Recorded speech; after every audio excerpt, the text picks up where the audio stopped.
The Golden Gems of Life, Gathered Jewels for the Home Circle by S.C. Ferguson and E.A. Allen, Central Publishing House, Cincinnati, 1884. Chapter Temperance. Beauty of Temperance, Danger of Impulse. Temperance and Health. Temperance dwells in the heart. Temperance consists in self-control. Must be temperate to make the most of life. Temperance. There is beauty in temperance like that which is portrayed in virtue and in truth. It is a close ally of both, and like them, has that all-pervading essence and quality which chastens the feelings, invigorates the mind, and displays the perfection of the soul in the very aspect. Like water from the rill, rain from the cloud, or light from the heavenly bodies, the thought issues pure from within, refreshing, unsullied, and radiant. There is no grossness, no dross, no corruption for temperance, which effectually realized is full of loveliness and joy, and virtue and purity are the lineaments in which it lives. Temperance is a virtue without pride, and fortune without envy, the best guardian of youth and support of old age, the preceptor of reason as well as religion, and physician of the soul as well as the body, the tutelar goddess of health and universal medicine of life. Temperance keeps the senses clear and unembarrassed, and makes them seize the object with more keenness and satisfaction. It appears with life in the face and decorum in the person. It gives you the command of your head, secures you health, and preserves you in a condition for business. Temperance is a virtue which casts the truest luster upon the person it is lodged in and has the most general influence upon all other particular virtues of any that the soul of man is capable of. Indeed, so general is it that there is hardly any noble quality or endowment of the mind but must own temperance, either for its parent or its nurse. It is the greatest strengthener and clearer of reason, and the best preparer of it for religion. It is the sister of prudence and the handmaid to devotion. Pleasure has been aptly compared to a sea. Intemperance is a maelstrom situated in the very center of this great sea. Not one path alone leads to this gulf we woe. Not one only current, as too many have supposed, hurries down this dark abyss, but all around on every side the waters tend downward. There are 1,000 currents leading in. Some, it is true, are more rapid than others. Some rush in quickly and bear down all who ride upon their waters to quick and certain ruin. Others glide more slowly, but none the less surely to the same end. The streams of intemperance are legions. The allurements that lead downward are equally numerous. Every appetite, lust, passion, and feeling holds out various allurements to intemperate indulgence. There is not a power of mind, affection of the heart, nor desire of the body that may not dispose to some form of intemperance, which may injure the physical being or paralyze the energies of the mind. All forms of intemperance are evil and destroy some function of the mind or body, some member or faculty, the disease of which spreads in harmony through the whole. The dangers from this source are imminent and fearful and spread on every hand. Temperance conduces to health.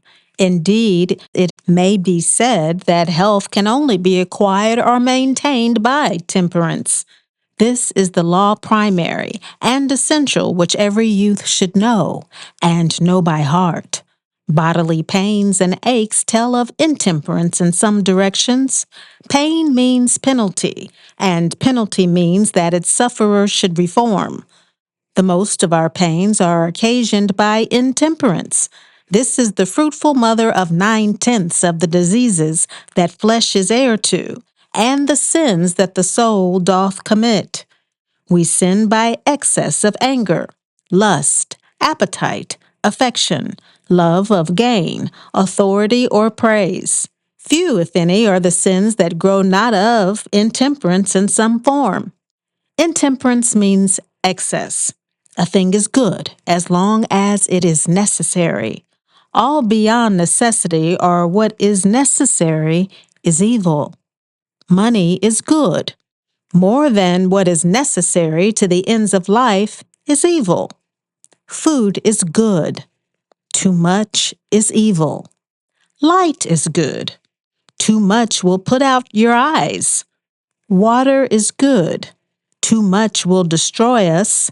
Heat is good. Too much will burn us. The praise of men is good. Too much will ruin us. The love of life is good. Too much will make us miserable. Fear is good. Too much hath torment. Prayer is good. Too much cheats labor of its life and is evil. Sympathy is good. Too much floods us with perpetual grief. Reason is good. Too much pressed with labor, it dethrones the mind and spreads ruin abroad. Any excess in the use or activity of a good thing is intemperance, and therefore evil, and to be avoided. Temperance as a virtue dwells in the heart. It consists in a rigid subjection of every inward feeling and power to the rule of right reason. He who would be thoroughly temperate must master himself. His passions must be his subjects, obeying his will. From the heart, he must be temperate. He must remember that the intemperate slope is an almost imperceptible one, and that he may be gliding down it when he dreams of naught but safety. He must remember, too, that the field of temperance is a broad one, covering the whole area of life. It is not simply against one form of appetite, one species of indulgence that he is to guard, but against all. There are other species of intemperate indulgence, of which we are all more or less guilty, than indulgence in drink. Indeed, the indulgence of appetite carries away more victims from the earth than does drunkenness, and spreads a wider devastation and a more general blight. All species of intemperance grow of a want of self-control. To be a temperance man, a man must master himself, must be brave, noble conqueror of every enemy within his own bosom. It is no small matter. It is the masterpiece of human attainments. The laws of temperance can never be broken with impunity.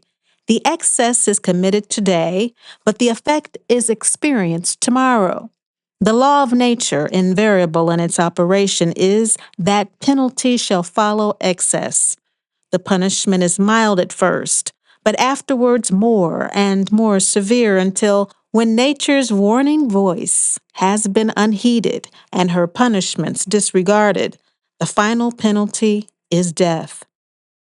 If an admonitory signboard were hung out for the benefit of the young, there should be inscribed upon it in prominent characters, quote, "No excess," unquote. It is to be remembered that the best principles, if pushed too far, degenerate into fatal vices. Generosity is nearly allied to extravagance. Charity itself may lead to ruin. The sternness of justice is but one step removed from the severity of oppression. If one would make the most of life, he must be temperate in all things. It is the application of reason to all the daily acts of life. It is the highest and best form of life that one can attain to.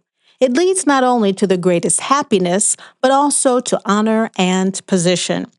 By abstaining from most things, it is surprising how many things we enjoy. To establish thoroughly and widely the principles of temperance, we must begin with the youth. They have a high aspiration to be good and true. They see a glory in the path of right. Freedom is a word of power in their ears. Virtue has many charms not only for their hearts, but for their imaginations. They have health, competency, and happiness. They are ambitious of every good.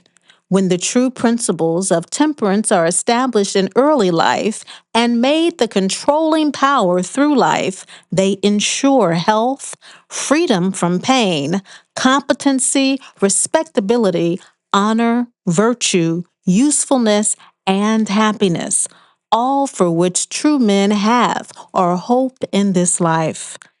Happy would it be if they were general and all youths would practice them. Then would religion assert her mild and gentle sway. Peace plant her olive wreath in every nation. Wisdom divine and time honored shed everywhere her glorious light. A race of men and women, full of rosy health, strong, active, symmetrical, beautiful as the artist's model, pure, virtuous, wise, affectionate, full of honor and lofty principles, would grow up into communities and nations, and make the earth bloom and rejoice in more than Eden gladness. A new heaven and a new earth would surround us with beauty and arch us over with glory, for the old would have passed away.